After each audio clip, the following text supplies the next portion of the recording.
nome é Daniele Melo de Lima. Meu nome é Natasca. É Rovane Machado Santo Díquio.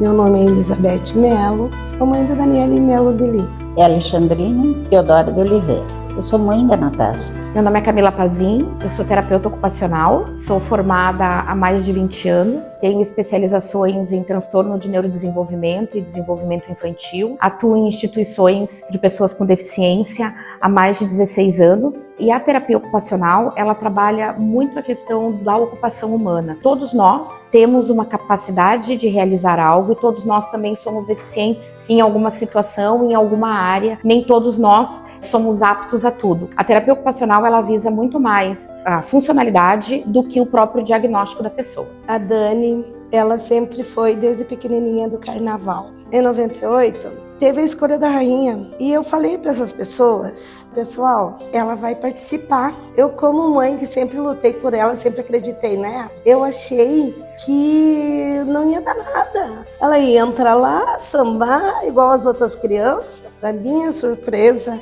ela ergueu a caneca, fantasiada, sambou de igual para igual e foi a rainha juvenil. Eu tenho 38 anos, eu gosto de jogar futsal, fazer atletismo e jogar capoeira. Meus dias assim, é escutar música, pagode, bandinha, gaúcha. Às vezes quando eu saio com a mãe, assistir TV, assistir filme, conversar, ir no colégio de manhã e de tarde descansar. A Natasca não tem muitas dificuldades, porque ela é bem comunicativa, ela é bem simples, ela não é uma pessoa assim difícil de lidar com ela. Principalmente se ela gostar das pessoas, ela é um doce de menina. Tenho 33, 40. Eu faço capoeira, dança, teatro, invernada, esteira. Canto com o professor Demetri, gosto de conversar, gosto de rir, gosto mais de passear por shopping. Gosto de viajar, tenho bastante amigas, amigos. Tenho um coral na igreja da minha mãe, quinta, terça e quarta. Eu acredito que o capacitismo, ele vem muito em pequenas falas, é muito sutil porque a gente vem ainda de barreiras e de uma cultura muito do coitadismo, né? Muito de que pobrezinho, ele não sabe, muito da infantilização. Não é porque a pessoa tem deficiência intelectual, principalmente, ou ela tem deficiência cognitiva, que ela vai ter sempre um pensamento infantilizado. Então, o corpo dela está acompanhando tudo isso. Então, assim, ela tem uma limitação, ela tem uma limitação cognitiva, ela vai ter uma limitação física, ela vai ter algum transtorno, mas o corpo dela, a idade dela cronológica vai seguir. Então ela precisa, na verdade, receber um tratamento adequado e de acordo com a idade cronológica que ela tem, porém adaptado para as necessidades dela. Mas ainda existe esse capacitismo que a gente chama que é velado, que é o anjinho, o coitadinho, o deixa ele fazer porque ele tem um diagnóstico. E, na verdade, todos precisam de limites, todos precisam de questões comportamentais e todos, na verdade, têm uma função para ser habilitada, independente de diagnóstico ou não. Não tratassem ela como coitadinha ou como uma criança doente. A síndrome da Natasca sempre foi vista como uma limitação, mas não como doença. Então eu não gosto que as pessoas tratem ela coitadinha da Natasca, eu gosto que tratem ela de igual para igual. Agindo como normal, que pessoa que não tem deficiência é igual a nós somos igual, ninguém é diferente com ninguém, parar com isso aí, agir como pessoa normal. No nosso mundo, onde a Dani nasceu e onde eu tive muito apoio, muito apoio. Dani ali, ela pode sair aonde for ali, que ela é muito cuidada e tudo mais. Ela tem vários coleguinhas que amam ela também ama, então estamos vivendo dia a dia e todo dia é um desafio. Isso eu acho que é muito importante para fazer uma questão bem exatamente como esse projeto fez. Potencializar e mostrar que eles são capazes e dar cara para ela, dar vida, potencializar a pessoa com deficiência, oportunizar ela de uma aprendizagem aprendizagem diferenciada, porque ela começa a se sentir notada, porque até então ela é uma pessoa, um coitadinho, o filhinho da fulana, é o menino que exige um cuidado, ou é o menino agressivo, ou é a menina que fala alto, ou é a menina que isso. A partir do momento que tu consegue potencializar essas pessoas, levar elas para outros espaços e mostrar tanto para a sociedade que elas podem, mas para elas mesmas de que elas conseguiram aprender alguma coisa, que ele vê que ele aprendeu um passo de dança, que ele aprendeu a se posicionar, que ele aprendeu o que é direita e esquerda, que ele sabe dançar, de que tem pessoas que estão aplaudindo ele ao invés de estar olhando e pensando, ai, coitadinho. Ter projetos onde tragam essa visibilidade, eu acho que também é uma maneira extremamente importante, porque eles conseguem daí se sentir potentes e começam a movimentar toda essa sociedade em prol deles. De manhã eu vou para o mercado, trabalho das 8 a meio-dia, sou atendente, prendo as coisas lá dentro do mercado, cada dia é coisa diferente, só é ruim decorar os códigos só. De segunda a quarta, quinta e sexta eu fico no hortifruti com os legumes lá. A gente aprende muito com eles ali, muitas coisas, a bater o ponto corretamente, fazer o horário certo. Eu não gosto de levantar cedo. A Dani já teve vários desafios na vida, mas ela acorda às 5 horas da manhã rindo, brincando, olhando o que vai acontecer durante o dia, e eu acho incrível essa força de vontade e essa maneira que ela reage. O melhor importante agora é estudar e aprender a ler. Agora já estou quase lendo já e escrevendo já. A Natasca está com 40 anos. Eu sempre trabalhei, eu nunca tive dificuldade de trabalhar para ficar, porque a Natasca precisava de mim. Sim, ela precisava, mas também ensinando ela da forma que ela não fosse dependente de mim o tempo todo. Ela tinha que conhecer mais da vida, que a vida não é só depender dos outros, né? Eu não gosto de fazer, eu não gosto de lavar roupa. E nas quintas é treinamento de manhã, coisa para as Olimpíadas. Eu ganhei primeiro lugar do arco e o disco. Aí do futebol, e aí vai indo todas as Olimpíadas para nós. Vendo a minha filha, o sorriso dela, o que ela consegue, o que ela conquista, nada mais me faz desistir. Nossa família realmente é amor. É amor. Claro que ninguém é perfeito. Tem momentos que também dá os perrengues de família. Toda família tem. Mas a Dani teve sorte. Veio para a família certa. A maioria das vezes a gente também tem uma grande barreira, que é a questão do cuidado familiar.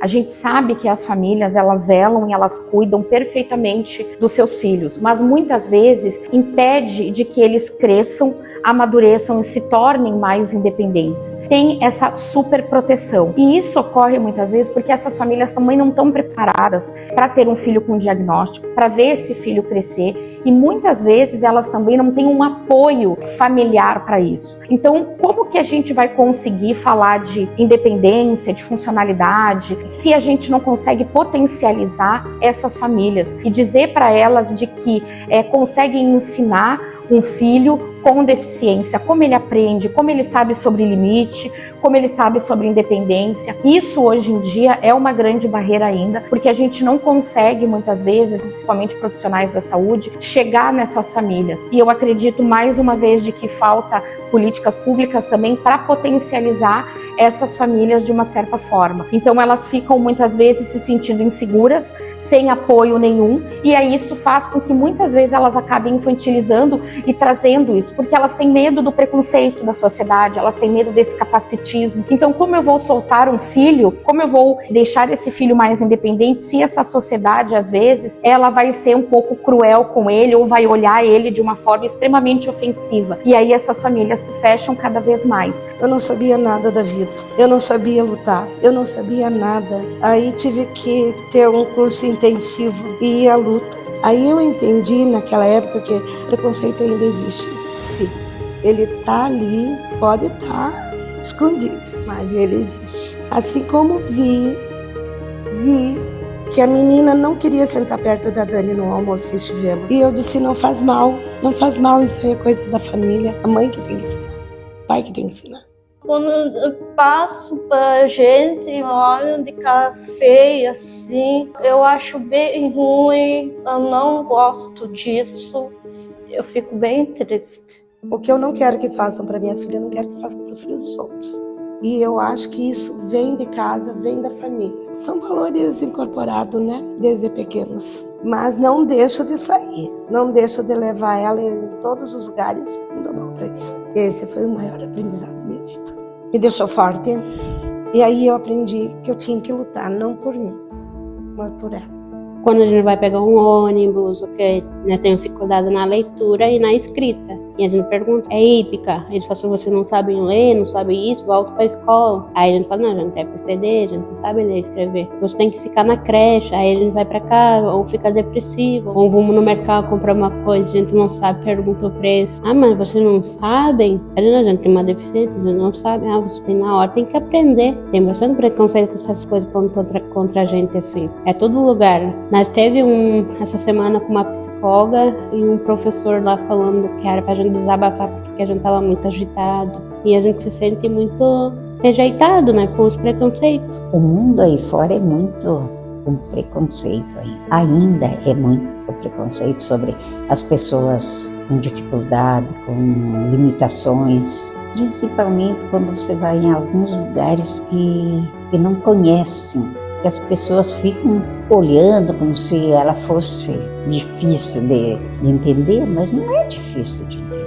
A maior barreira que a gente enfrenta ainda é a ignorância. E quando a gente fala de ignorância, é a questão da ignorância com o assunto deficiência, com o assunto diagnóstico, com o assunto de limitação e barreira física. Eu acho que hoje em dia ainda o maior problema que a gente encontra é de políticas públicas não adequadas e pessoas que fazem essas políticas públicas muitas vezes não têm a menor ideia de eu quero estar lá dentro, não tem esse conhecimento mais técnico. E também muitas vezes a dificuldade de aceitação da família e eu acredito que a sociedade no geral, exatamente por essa questão do capacitismo, né? Precisa ainda ser falado de uma forma sem preconceito algum, porque eu também entendo que quando a gente fala de pessoas com deficiência, ainda tem um medo velado. A gente fica muito com medo de pecar por falar alguma coisa, por agir de determinada forma. Então eu acho que quanto mais a gente falar,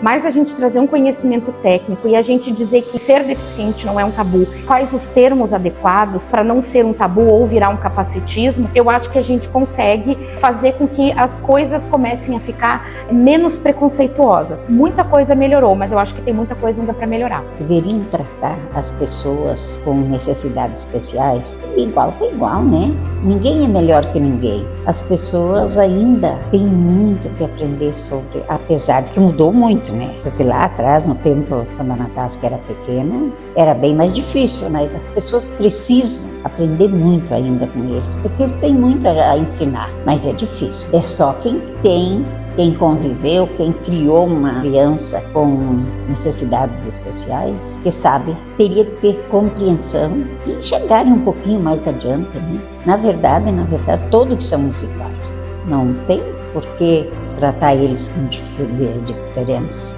mas trato, mesmo assim. Eu acho que essas pessoas deviam ajudar a gente, Não de olhar de cara feia assim pra gente, entender que a gente é especial, Meu sonho é ter gente querida comigo, gentil, que falam bem comigo. Ter mais paciência no jeito que a gente fala, não corrigir a gente. E ter mais leve, aceita como a gente é, não ficar julgando, não ficar criticando, que tem bastante. Se fosse um filho dele ou um filho dela, tivesse alguém humilhando, ele não ia se sentir bem. Eu penso assim.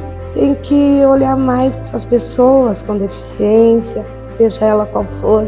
Elas precisam de amor e atenção. O amor tem que vir genuíno, tu tem que sentir, para se sentir segura, né, fazer as coisas. Tem gente que se importa com eles. Isso é para nós, familiar, mãe, pai, é muito importante isso. É muito importante que a gente não desista, que a gente continue criando essas oportunidades, continue potencializando essas famílias e principalmente as pessoas com deficiência, mostrando eles para a sociedade. É assim que a gente consegue fazer com que o capacitismo não seja mais velado.